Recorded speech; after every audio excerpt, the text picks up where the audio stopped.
എല്ലാ ശ്രോതാക്കൾക്കും ഓട്ടോഗ്രാഫിലേക്ക് സ്വാഗതം. ഇന്ന് വാണിയുടെ ഒപ്പം ഹർഷയും വർഷയുമാണുള്ളത്.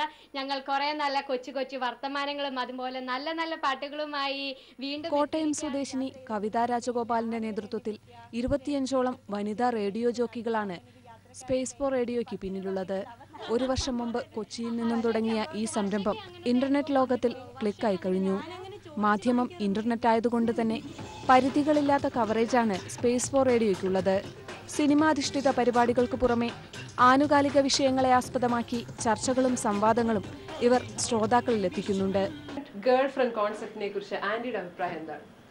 എനിക്ക് അതിനോട് വലിയ വിവിധ മേഖലകളിലെ കൂടുതൽ പരിപാടികൾ ഉൾപ്പെടുത്തി റേഡിയോയുടെ പ്രവർത്തനം വിപുലീകരിക്കുകയാണ് ഇവരുടെ ലക്ഷ്യം. ഇപ്പോൾ 3 മണിക്കൂർ കണ്ടിന്യൂസ് ആണ് ഞങ്ങൾ പ്രോഗ്രാം ചെയ്ത് വിടുന്നത്. അതിപ്പോൾ അടുത്ത മാസം ഒടുവാകുമ്പോഴേക്കും 6 മണിക്കൂർ ആക്കാൻ ഞങ്ങളുള്ള പ്രവർത്തനം തുടങ്ങിക്കഴിഞ്ഞു. പിന്നെ ഈ വർഷം അവസാനമാകുമ്പോഴേക്കും 24 മണിക്കൂറും ഞങ്ങൾ പ്രോഗ്രാംസ് ഒക്കെ ചെയ്യണം എന്നാണ് ഇപ്പം ആഗ്രഹിക്കുന്നത്. ഒത്തൊരുമിച്ചൊരു ഗാനം പാടാൻ മൊത്തം പേർക്കും കൊതിയായി, മൊത്തം പേർക്കും കൊതിയായി. ഇതുവരെ 3 ലക്ഷത്തിലധികം പേർ സന്ദർശിച്ചിട്ടുള്ള സ്പേസ് ഫോർ റേഡിയോ സൈറ്റിന്റെ മുഖ്യ ശ്രോതാക്കൾ വിദേശ മലയാളികളാണ്. എല്ലാവരും മറക്കാതെ സന്ദർശിക്കുക www.spaceforradio.com.